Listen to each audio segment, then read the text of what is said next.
विद्यार्थी मित्र हो, या व्हिडिओमध्ये पाहूया आपण पाचवी शिष्यवृत्ती परीक्षा 2024 आणि या परीक्षेमध्ये मेरिट काय असेल. प्रत्येक पालकांच्या, विद्यार्थ्याच्या, शिक्षकाच्या मनामध्ये येणारा प्रश्न की यावर्षी पाचवीचं मेरिट काय असेल. मग या ठिकाणी मराठी माध्यम असेल किंवा इंग्रजी माध्यम असेल, ग्रामीण, शहरी अशा वेगवेगळ्या दृष्टिकोनातून आपला मुलगा मेरिटमध्ये बसेल का, आपल्या मुलाचे मार्क किती आहेत हे आपल्याला सर्वांना माहिती आहे. अंदाजे मार्क आपण आत्ताच पाहिलेले आहेत. मग किती मार्काला या ठिकाणी मेरिट बसेल, किती मार्क गरजेचे आहेत याबद्दलचा हा सविस्तर व्हिडिओ असून या व्हिडिओमध्ये आपण पाचवी शिष्यवृत्ती धारक आणि पाचवी शिष्यवृत्ती धारक मध्ये किती मार्काला आपण या ठिकाणी धारक होऊ शकता याबद्दलची सविस्तर माहिती या ठिकाणी आपण पाहणार आहोत. सर्वात महत्त्वाचं म्हणजे आपण ही परीक्षा दिलात, आपल्या विद्यार्थ्यांनी या परीक्षेला सामोरे गेले, त्याबद्दल आपल्या विद्यार्थ्यांचं मनापासून खूप खूप अभिनंदन. भविष्यामध्ये एमपीएससी असेल, राज्यसेवा असेल किंवा इतर कोणतीही स्पर्धा परीक्षा द्यायची असेल तर तो विद्यार्थ्याची जी स्पर्धा परीक्षेची सुरुवात आणि खरी सुरुवात, तशा वेगवेगळ्या परीक्षा आहेत, आपल्या विद्यार्थ्यांनी आतापर्यंत वेगवेगळ्या परीक्षा दिल्या, पण आज पहिल्यांदा जेव्हा तो स्कॉलरशिप परीक्षा देऊन आला तेव्हा त्या ठिकाणी त्या परीक्षेचं महत्त्व काय आहे, त्या परीक्षेचा ताण काय आहे आणि त्या परीक्षेमध्ये किती मेहनत घ्यावी लागते. बऱ्याच जणांना हा पण अनुभव आला की माझा विद्यार्थी शाळेतील परीक्षेमध्ये 270 280 गुणापर्यंत जात होता, परंतु या परीक्षेमध्ये 220 वर आला, 230 वर आला आणि ही खरी गुणवत्ता आहे. त्यामुळं मी किंवा आपल्या चॅनलवर नेहमी पण आपण नवोदय आहे, स्कॉलरशिप आहे, एनएमएस म्हणजे ज्या गव्हर्नमेंट थ्रू परीक्षा घेतल्या जातात त्याचं संपूर्ण विश्लेषण तुम्हाला आपल्या चॅनलवर पाहायला मिळेल. कारण याच परीक्षा आहेत ज्यामध्ये तुमच्या विद्यार्थ्याची खरी गुणवत्ता दिसून येते. होय, आणि स्पर्धा परीक्षा असेल किंवा एमपीएससी असेल, या स्पर्धा परीक्षेचा पाया म्हणजेच पाचवी स्कॉलरशिप, आठवी स्कॉलरशिप, सैनिकी स्कूल भरती, नवोदय प्रवेश परीक्षा या सर्व, त्यामध्ये पण ही शिष्यवृत्ती परीक्षा किंवा ही जी स्कॉलरशिप परीक्षा आहे ही खूप महत्त्वाची आहे. कारण तुम्हाला जाणवलं असेल जेव्हा मराठीचा पेपर तुम्ही वाचत असाल, एक पालक म्हणून किंवा एक शिक्षक म्हणून पाचवीच्या पेपरमध्ये सुद्धा अगदी एमपीएससी लेवलचे प्रश्न आहेत. साधं एक वचन आणि अनेक वचनासारखा प्रश्न बऱ्याच जणांचा चुकला. यावरून विचार करा की या परीक्षेची लेवल किंवा या परीक्षेचं गांभीर्य किती महत्त्वाचं आहे. त्यामुळे एक जागरूक पालक, एक जागरूक शिक्षक आणि अभ्यासू विद्यार्थी आपल्या सर्वांचं खूप खूप कौतुक. आता आपल्याला मनामध्ये चालू आहे की आता माझा नंबर लागेल का, मी स्कॉलरशिप धारक होईन का. नक्कीच आपण आजच्या व्हिडिओच्या माध्यमातून स्कॉलरशिप धारक किंवा स्कॉलरशिप कोण्या पद्धतीने मिळते याबद्दलची माहिती घेऊयात लगेच. महत्त्वाचं सांगायचं म्हणजे यावेळेस जी पाचवी स्कॉलरशिप परीक्षा झाली, जी शिष्यवृत्तीची परीक्षा झाली, याची लेवल खरोखर हार्ड होती. आता हार्ड होती म्हणजे हे आपण कसं ओळखतो, तर यापूर्वी झालेल्या ज्या परीक्षा होत्या, यापूर्वीच्या स्कॉलरशिप परीक्षा, त्यामधील प्रश्नांची लेवल आणि यावेळेसच्या प्रश्नाची लेवल मध्ये बरीचशी तफावत जाणवते. विशेषतः बुद्धिमत्ता सारखा पेपर, मराठी सारखा पेपर, मी तर गणित म्हणतच नाही, मराठी आणि बुद्धिमत्ता विषय इतका टफ होता की विद्यार्थ्यांना अगदी कसरत करावी लागली प्रश्नाचं उत्तर शोधत असताना. बरेचसे उत्तर इतके साम्य आहेत की बरोबर कोणतं चूक कोणतं यामध्येच विद्यार्थ्यांचा गोंधळ उडतो. त्यामुळं या परीक्षेमध्ये जे विद्यार्थी सलाखून निघालेत, जे विद्यार्थी इथून पुढे धारक होतील, ते खरोखरच हुशार आणि बुद्धिमान आहेत, यामध्ये काही शंका नाही. आणि अनेक विद्यार्थी असे आहेत जे हुशार होते परंतु त्यांचं वेळेचं मॅनेजमेंट चुकलं. कारण स्कॉलरशिप परीक्षेमध्ये जेव्हा तो 32 पानाचा पेपर हातामध्ये पडतो तेव्हा विद्यार्थी पहिल्यांदाच इतका मोठा पेपर सोडवत असतो. कारण आपल्या शाळा स्तरावर आपण 2 ते 3 पानामध्ये पेपर घेतो, खूप झालं तर 6-7 पेजेस पर्यंत पेपर असतात. परंतु जेव्हा 32 पेपरचा जे काही 32 पेजेसचा पेपर आपल्या हातात पडतो विद्यार्थ्याच्या, तेव्हा तो गोंधळून जातो की एवढे पानं मी कधी वाचणार आहे. प्रश्न तेवढेच असतात, लक्षात घ्या, परंतु फॉन्टची साईज मोठी असते, प्रश्नाचा आकार मोठा दिसतो, प्रश्न वाचत असताना विद्यार्थ्याच्या मनावर ताण येतो. अशा बऱ्याच गोष्टीमुळे जे विद्यार्थी हुशार होते त्यांचा स्कोर कमी आहे. त्यामुळं आपण अजिबात ताण घेऊ नका. आपण धारक जरी नाही झालात तरी तुम्ही त्या लेवलचे आहात, तुम्ही हुशार आहात. आणि शिष्यवृत्ती धारक कसं असतं तर मर्यादा असते. एक प्रत्येक जिल्ह्यासाठी काही विशिष्ट संच ठरले जातात, तेवढ्याच विद्यार्थ्यांना शिष्यवृत्ती मिळते. याचा अर्थ असाही नाही की माझा विद्यार्थी कमी आहे किंवा माझ्या विद्यार्थ्याला कमी मार्क मिळाले म्हणून तो हुशार नाही, असं अजिबात होत नाही. कारण पहा, स्पर्धेमध्ये समजा 20,000 विद्यार्थी आहेत आणि त्यापैकी समजा 150 विद्यार्थ्यांना शिष्यवृत्ती द्यायची आहे, तर पहिले जे गुण अनुक्रमिक असतील त्यांना मिळणारच आहे. मग आपला विद्यार्थी किती हुशार आहे, आपल्या विद्यार्थ्याचं काय चुकलं, ही खरं तर पहिली परीक्षा आहे त्यांच्या जीवनातली. त्यामुळे त्यांना सामंजस्याने घ्या. उलट पालकांनी मुलांचं कौतुक करा किंवा तू छान पेपर सोडवलास, थोडेफार मार्क कमी पडतील, आता ही पहिलीच परीक्षा होती या दर्जेची. कारण आपला मुलगा इतर परीक्षेमध्ये 280 290 पर्यंत जातो आणि स्कॉलरशिपला 210 येतो, तेव्हा पालकांना पण कुठेतरी विचार करावा लागतो की आपला मुलगा नेमकं का चुकलाय, आणि त्या दृष्टीनं योग्य मार्गदर्शन घ्या. कारण मार्गदर्शनाशिवाय आपला विद्यार्थी कितीही हुशार असेल आणि जर त्याला प्रॉपर गाईड नाही मिळालं, प्रॉपर मार्गदर्शन नाही मिळालं, तर आपला विद्यार्थी हुशार असून पण मेरिट मध्ये दिसणार नाही. त्यामुळे जीनियस मॅथ नेहमीच आपल्या सोबत आहे. वेगवेगळ्या ट्रिक्स असतील, नवोदयची परीक्षा असेल, सैनिकी स्कूलची परीक्षा, आता आपण सैनिकी स्कूलचा लवकरच क्लास सुरू करतोय. नवोदय प्रवेश परीक्षेचा क्लास चालू आहे. स्कॉलरशिप 5वी 8वीचे पण आता लवकरच क्लास सुरू होतील.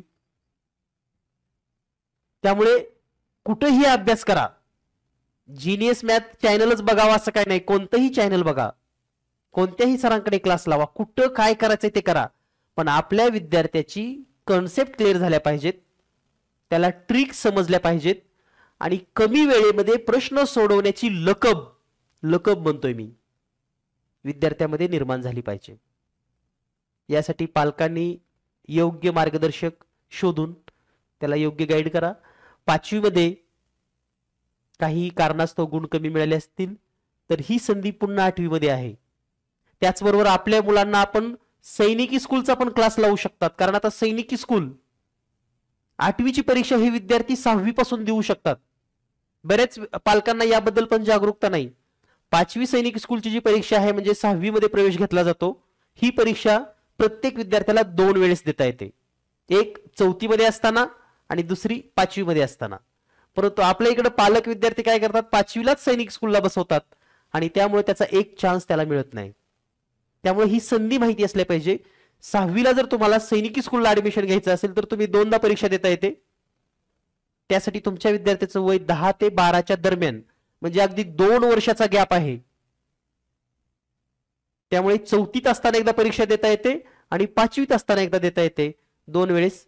जे विद्यार्थी आता 5वी स्कॉलरशिप पास झालेले आहेत त्यांना 8वी साठी सैनिकी स्कूलची परीक्षा 6वी पासून देता येते. म्हणजे विचार करा की तुमचा विद्यार्थी 6वीला आहे, 6वीला त्यांनी 8वी स्कॉलरशिपची परीक्षा 8वी सैनिकी स्कूलची परीक्षा दिली तर तो डायरेक्ट 9वीला त्याला ऍडमिशन मिळतं. म्हणजे 1-2 वर्ग तो पुढे जातो. 7वीत असेल आणि त्याने 8वीची सैनिक स्कूलची परीक्षा दिली तर त्यालाही 9वीला ऍडमिशन मिळतं. तर हे सगळे आपल्या विद्यार्थ्याची स्ट्रेंथ, विद्यार्थ्याची क्षमता आपण ओळखून विद्यार्थ्यांना प्रोत्साहन दिलं पाहिजे. बऱ्याच वेळेस आपण स्कोर कमी आल्यामुळे आपण त्याला रागवतो, त्याला हे करतो, तर असं करू नका. आपल्याला माहिती आहे आपल्या मुलाची गुणवत्ता काय आहे, काही कारणास्तव तो इथं गडबडला असेल, कारण 1-2 प्रश्नामध्ये जरी अडकला आणि बुद्धिमत्ता सेकंड पेपर जर 5वीचा पाहिला आपण तर एखाद्या गणितामध्ये जर तो अडकला तर तिथं 5-5 मिनिट त्याचे गेलेले आहेत आणि मग त्याच्या मनावर ताण आला की पुढचे प्रश्न कसे सोडवायचे, त्यामुळे पण स्कोर कमी येऊ शकतो. तर या सर्व चर्चा खास आपल्या विद्यार्थ्यासाठी, एक त्याला योग्य दिशा मिळण्यासाठी आणि शांततेच्या काळामध्ये केलेला अभ्यास युद्धाच्या वेळेस उपयोगी येतो, हे वाक्य लक्षात ठेवा. आपण काय करतो, 8वी स्कॉलरशिपला गेल्यावरच क्लास लावतो, 8वी स्कॉलरशिपला गेल्यावर 6 महिन्यातच तयारी सुरू करतो. तर तसं नसतं. 5वी स्कॉलरशिपची परीक्षा जर ज्या विद्यार्थ्यांना धारक व्हायचं असेल त्यांनी 3री पासून तयारी करावी लागते, 3री 4थी 5वी, तर तो परफेक्ट बनतो. तसं 8वी स्कॉलरशिपची तयारी करायची असेल तर त्यांनी 6वी 7वी 8वी 3 वर्ष तयारी करावी लागते. मग त्याला रिझल्ट मिळतो. आणि खूप प्रतिष्ठेची परीक्षा आहे ही, प्रतिष्ठेची. तुम्ही इतर 100 जरी परीक्षा दिलात तर त्या सर्टिफिकेटपेक्षा स्कॉलरशिप धारक होणं हे खूप महत्वाचं, गौरवाचं आणि कौतुकाचं आहे. त्यामुळे हा व्हिडिओ जर समजा 3री 4थीचे विद्यार्थी ऐकत असतील, 3री 4थीला असणाऱ्या विद्यार्थ्यांचे पालक ऐकत असतील तर त्यांनी आतापासून लक्ष द्या. आणि 6वी 7वीला असणाऱ्या विद्यार्थ्यांचे पालक जर समजा हा व्हिडिओ पाहत असतील तर 8वी साठी तुम्ही तयारीला लागा. तर पाहूयात 5वी स्कॉलरशिप 2024 मराठी आणि इंग्रजी माध्यम या संदर्भामध्ये काय नेमकं परिस्थिती असणार आहे किंवा किती स्कोर अंदाजे येऊ शकतो. जनरली मला हे सांगायचंय की सुरुवातीला आपण कोणत्या पद्धतीच्या शिष्यवृत्ती मिळतात हे आपण समजून घेऊयात.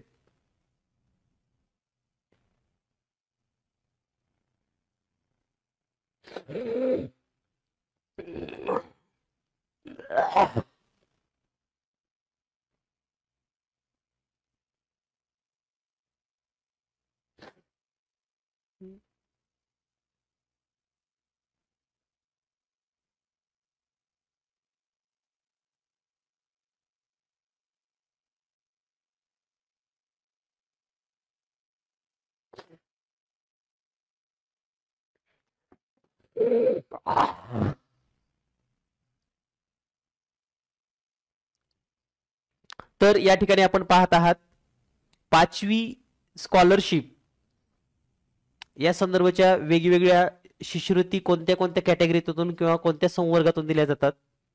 तर या ठिकाणी महाराष्ट्र राज्य परीक्षा परिषद या मार्फत ही परीक्षा घेतली जाते.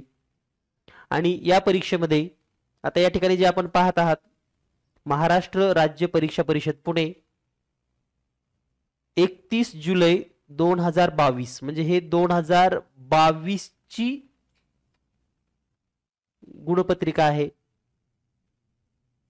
तुम्हाला मी या ठिकाणी संधी देणार आहे, आपण स्क्रीनशॉट पण घेऊ शकता नंतर.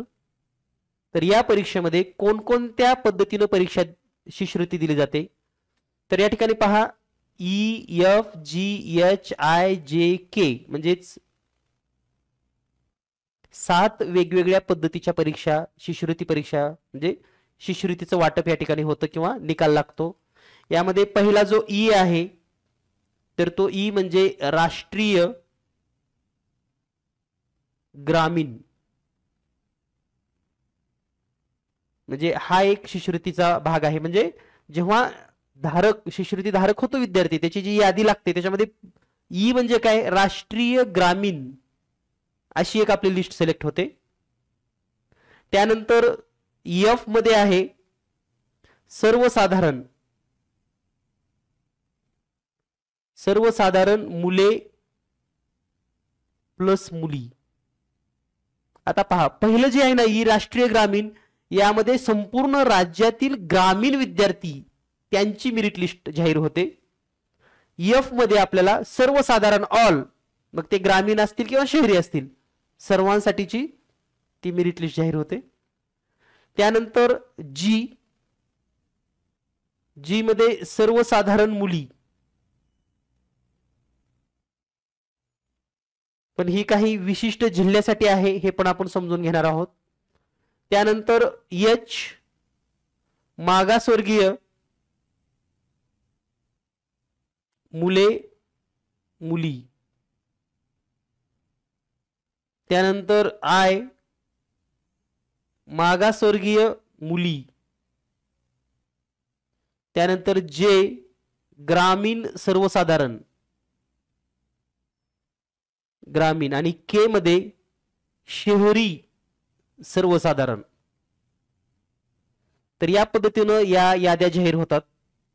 आता या याद्या जवळपास 7 वेगवेगळ्या प्रकारच्या याद्या आहेत पण ह्या काही जिल्ह्यासाठी लागू आहेत काही जिल्ह्यासाठी नाही. तर यामध्ये जर आपण काही विश्लेषणात्मक बाबी जर पाहिल्या तर आपल्या लक्षात येईल या ठिकाणी पहा प्रत्येक जिल्हा वाईज या ठिकाणी तुम्हाला माहिती दिलेली आहे. संपूर्ण महाराष्ट्रातील 35 जिल्हे आणि त्याची या ठिकाणी मेरिट आपण या ठिकाणी समजून घेणार आहोत. खरं तर या ठिकाणी प्रत्येक जिल्ह्याचं आपण विश्लेषण नाही करणार 1-2 जिल्ह्याचं आपण विश्लेषण करूयात. तर या ठिकाणी जे डॉट आहे म्हणजे काय पहा आता या ठिकाणी पहिला जो जिल्हा आहे तो मुंबई नॉर्थ, दुसरा आहे मुंबई वेस्ट आणि तिसरा आहे मुंबई साऊथ, वेस्ट आणि नॉर्थ. तर या ठिकाणी पहा, राष्ट्रीय ग्रामीण शिष्यवृत्ती नाही, सर्वसाधारण मुले मुली नाही, सर्वसाधारण मुली नाही, मागासवर्गीय मुले मुली नाही, मागासवर्गीय मुली नाही. ठीक आहे, सर्वसाधारण ग्रामीण नाही, फक्त शहरी. म्हणजे जर आपण मुंबई शहर नॉर्थ, ईस्ट अँड वेस्ट कुठेही असाल तर फक्त तिथे एकच लिस्ट जाहीर होते, ती म्हणजे शहरी. पण या ठिकाणी मिरिट संपूर्ण महाराष्ट्रापेक्षा सगळ्यात कमी असतं.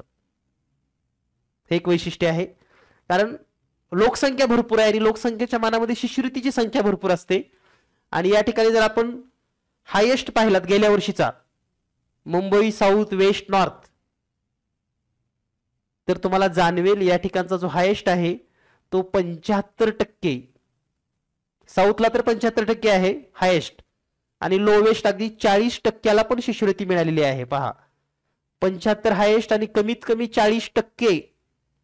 40% म्हणजे 40ला जर आपण 3 न गुणलं तर 121 मार्क मिळालेल्या विद्यार्थ्यांना पण त्या ठिकाणी धारक समजलं जातं. वेस्टची पण तीच परिस्थिती आहे. हायेस्ट या ठिकाणी 87 आहे आणि लोवेस्ट आहे 40.26. नॉर्थचं हायेस्ट आहे 88, लोवेस्ट आहे 40 पॉइंट समथिंग. म्हणजे मुंबई फक्त, आणि इथं एकच यादी जाहीर होते ती म्हणजे शहरी सर्वसाधारण. यानंतर आपण पुढचे काही जिल्हे पाहणार आहोत. आता या ठिकाणी पुढचा जो जिल्हा आहे पहा, रायगड, ठाणे, पालघर, मुंबई, BMC, पुणे, अहमदनगर, सोलापूर, नाशिक, धुळे, जळगाव, नंदुरबार, कोल्हापूर, सातारा, सांगली, रत्नागिरी, सिंधुदुर्ग, औरंगाबाद, जालना, बीड, परभणी आणि हिंगोली. तर या जिल्ह्यांना कोणत्या कोणत्या याद्या जाहीर होतात? एक म्हणजे राष्ट्रीय ग्रामीण, म्हणजे संपूर्ण राज्यातली ग्रामीण लिस्टमध्ये या जिल्ह्यातली मुलं असतात. दुसरं सर्वसाधारण ग्रामीण आणि सर्वसाधारण शहरी. म्हणजे या सर्व जिल्ह्यासाठी 3 प्रकारच्या याद्या जाहीर होतात. ठीक आहे. आता यानंतर जर आपण पुढचा भाग पाहिला तर पुढचे जे जिल्हे आहेत यामध्ये अमरावती, बुलढाणा, अकोला, वाशिम, यवतमाळ, नागपूर, भंडारा, गोंदिया, वर्धा, चंद्रपूर आणि गडचिरोली इतक्या जिल्ह्यासाठी मात्र सर्व प्रकारच्या याद्या जाहीर होतात. आणि मग सर्व प्रकारच्या याद्या जर जाहीर असतील तर नक्कीच मेरिट हे आपल्याला कमी येणारच आहे. ठीक आहे. त्यानंतर पुढचे जे जिल्हे आहेत यामध्ये लातूर, उस्मानाबाद आणि नांदेड, म्हणजे उस्मानाबाद म्हणजे धाराशिव. तर या जिल्ह्याचा विचार केला तर या ठिकाणी 3 प्रकारच्या याद्या जाहीर होतात. एक राष्ट्रीय, सर्वसाधारण आणि शहरी, या 3 प्रकारच्या याद्या जाहीर होतात. ठीक आहे. तर आता 1-2 जिल्ह्याचं आपण मेरिट या ठिकाणी समजून घेणार आहोत, सर्वच जिल्हा नाही. फॉर एक्झाम्पल आपण जर या ठिकाणी उदाहरणात पाहिलं तर एक जिल्हा आपण कोणताही या ठिकाणी घेऊ शकतो. प्रत्येक विभागातला एक एक घेऊयात. म्हणजे विदर्भातला एक घेऊयात, पश्चिम महाराष्ट्रातला एक घेऊयात आणि मराठवाड्यातला एक घेऊयात. म्हणजे 3 जिल्ह्याचं विश्लेषण या ठिकाणी पाहूयात. तर पश्चिम महाराष्ट्रामधला आपण समजा नाशिक जिल्हा घेऊयात. नाशिक जिल्ह्याचं विश्लेषण या ठिकाणी समजून घेऊयात. नाशिक जिल्हा, तर नाशिक जिल्ह्यामध्ये जी राष्ट्रीय शिष्यवृत्ती योजना आहे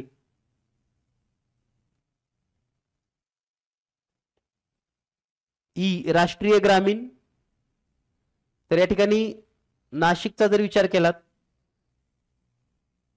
तर मॅक्झिमम 91.27 आणि लोवेस्ट 83.89.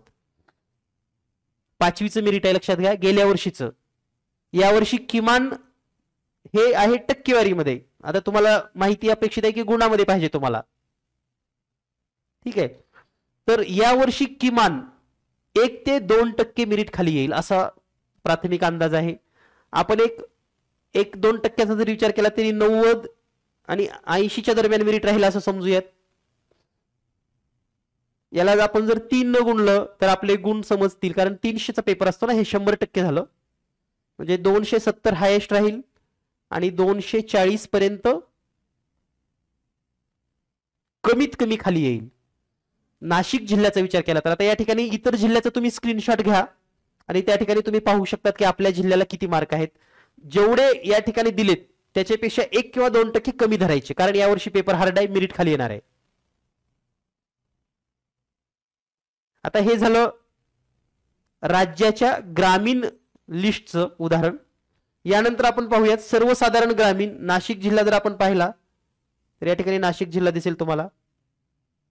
तर राज्याचं सर्वसाधारण यामध्ये हायेस्ट आहे 83.89 आणि लोवेस्ट आहे 65.77.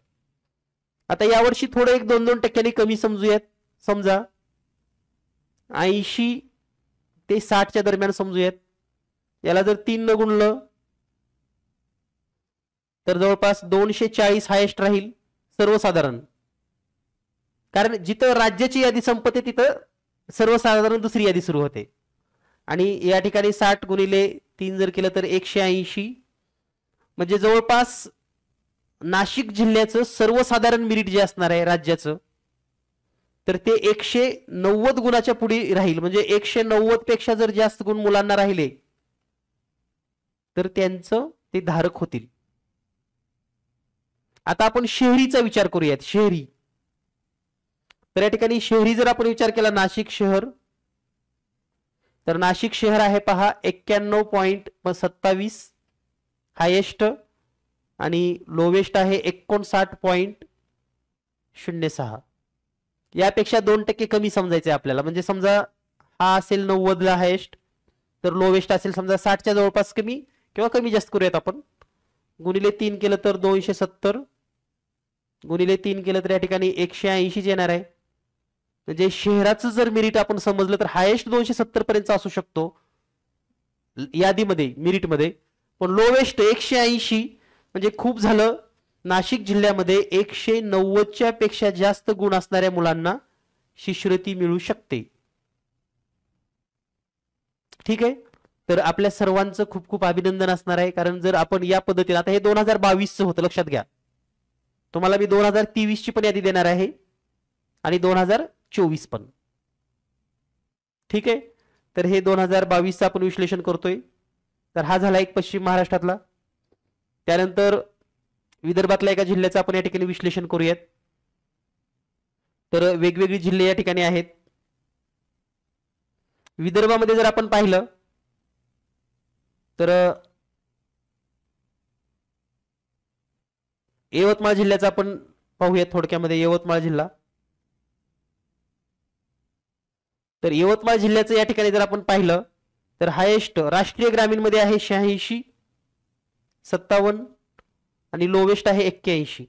म्हणजे हायेस्ट 85 धरा आणि लोवेस्ट 80 धरा, तर या ठिकाणी होईल हे 255 किंवा 56च्या दरम्यान आणि 240. म्हणजे राज्याच्या ग्रामीण गुणवत्ताधारक मध्ये 240 पर्यंतचे विद्यार्थी सिलेक्ट होतील यवतमाळ. ठीक आहे, आता इतर जे मधले आहेत ते आपण प्रत्येकाचं नाही पाहणार. आता आपण पाहूयात सर्वसाधारण आणि शहरी. तर आता सर्वसाधारण जर पाहिलं आपण तर 80 ते 63च्या दरम्यान दिलेला आहे. याला जरी 3 न गुणलं तरी 240 ते 190 पर्यंत येतं. म्हणजे ओव्हरऑल तुम्हाला लक्षात आलं असेल. ठीक आहे, आणि शहरीचा जर विचार केला, यवतमाळचा शहरीमध्ये पहा तर हायेस्ट आहे यवतमाळमध्ये शहरीमध्ये 85 आणि 86% आणि लोवेस्ट आहे 47% पर्यंत. शहरामध्ये धारक होणाऱ्या विद्यार्थ्यांचं बोलतोय मी तुम्हाला. त्यामुळं इथं जरी 50%चा जरी विचार केला तरी 150 वाला पण तो धारक होणार आहे, पण शहरीमध्ये. आणि हायेस्ट असेल 260 पर्यंत. या पद्धतीने आपण हे विश्लेषण समजून घेतोय.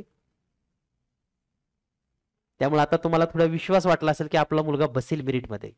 आता हे प्रत्येक जिल्ह्याचं आहे, या ठिकाणी तुम्ही स्क्रीनशॉट काढून घ्या. शेवटी मी तुम्हाला स्क्रीनशॉट घेण्यासाठी या ठिकाणी वेळ देणार आहे. यानंतर आपण विदर्भातला एक पाहिलेला आहे. आता मराठवाड्यातला एक जिल्हा घेऊयात.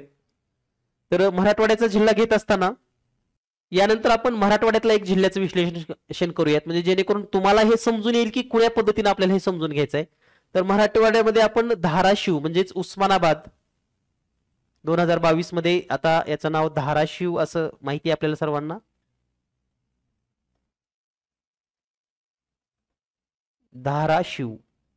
तर धाराशिव जिल्ह्याची आता राष्ट्रीय यादी जर पाहिली आपण तर हायेस्ट खूप भयानक आहे या ठिकाणी 97.3 आणि लोवेस्ट आहे 90 पॉइंट समथिंग. आता यावर्षी पेपर अवघड आहे म्हणून 1-2% कमी येतील, पण जर या लिस्टचा जर विचार केला 97 म्हणजे समजा 95 जरी आपण गृहीत धरले तर हायेस्ट 285 आणि लोवेस्ट 265.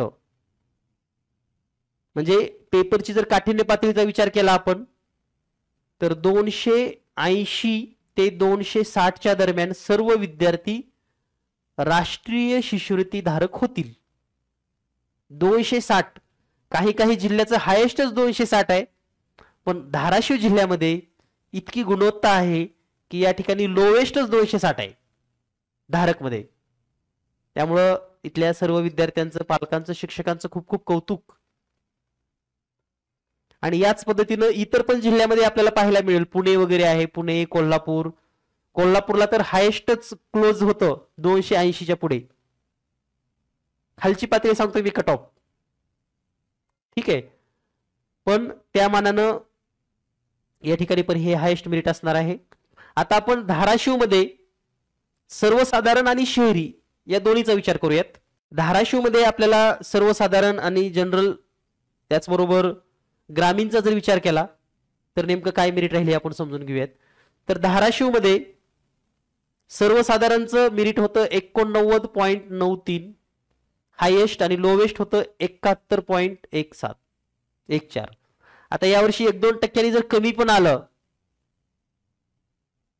तर हायेस्ट असेल किमान 260 आणि लोवेस्ट 200 पर्यंत मेरिट येईल सर्वसाधारणचं.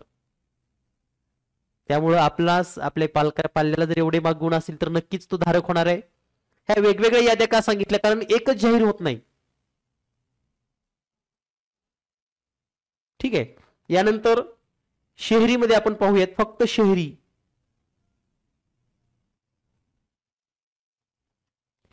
आणि तो पण धाराशिव जिल्हा.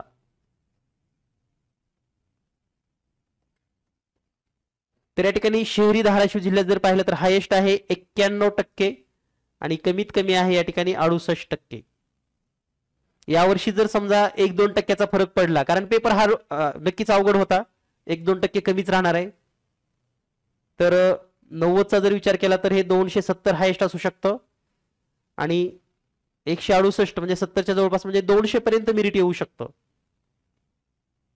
म्हणजे शहरी पण किती असेल 270 हायेस्ट आणि लोवेस्ट म्हणजे कट ऑफ शेवटचा 200 पर्यंतचा विद्यार्थी धारक होऊ शकतो. तर इतके मार्क आपल्या मुलांना असतील तर नक्कीच त्यांचं अभिनंदन. आणि यापेक्षा जे कमी आहेत त्यांनी नाराज व्हायची गरज नाही, कारण ही लिमिटेड संख्या असल्यामुळे आपल्याला या ठिकाणी शिष्यवृत्ती मिळाली नसेल, पण तुम्ही पण तेवढेच हुशार आहात. म्हणजे स्कॉलरशिप परीक्षा देणारा प्रत्येक विद्यार्थी हुशारच आहे आणि म्हणूनच तो स्कॉलरशिप परीक्षा देतो. त्यामुळे सर्व स्कॉलरशिप परीक्षा देणाऱ्या पालकांचं, विद्यार्थ्यांचं कौतुक आणि खूप खूप अभिनंदन. आता आपण समजून घेऊयात.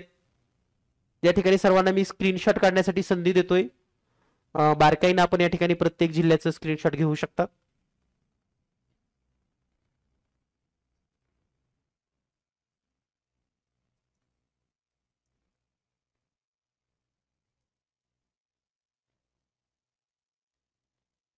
तर या ठिकाणी आपण स्क्रीनशॉट घ्या आणि याचं तुम्ही झूम करून पाहू शकतात. आपला जिल्हा हे 2022 साठीच आहे, लक्षात घ्या. त्यानंतर तुम्हाला 2023चं पण दाखवणार आहे आणि जेवढं पर्सेंटेज सांगितले त्याला 3 न गुणायचे आपल्याला. तेवढे मार्क मिळाले की आपण धारक होणार आहात.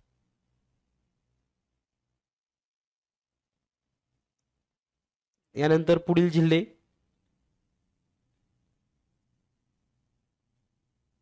सर्वात शेवटी या ठिकाणी नांदेड जिल्हा आपल्याला दिसेल.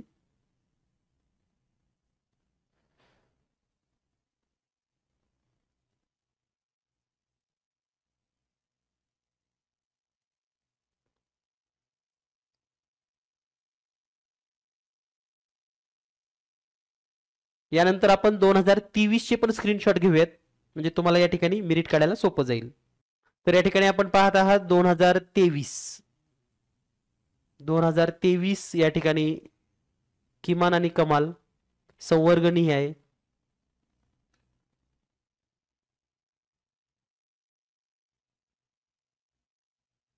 या ठिकाणी ज्या याद्या या ठिकाणी जाहीर झाल्या होत्या त्या या ठिकाणी आपणास पाहायला मिळतील.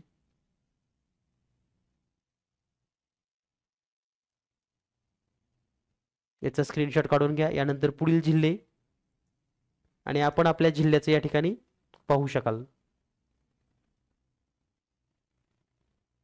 तर हे संपूर्ण विश्लेषण आपण 5वी साठी पाहिलेलं आहे. यानंतर लवकरच 8वीचं पण विश्लेषण तुम्हाला पाहायला मिळेल.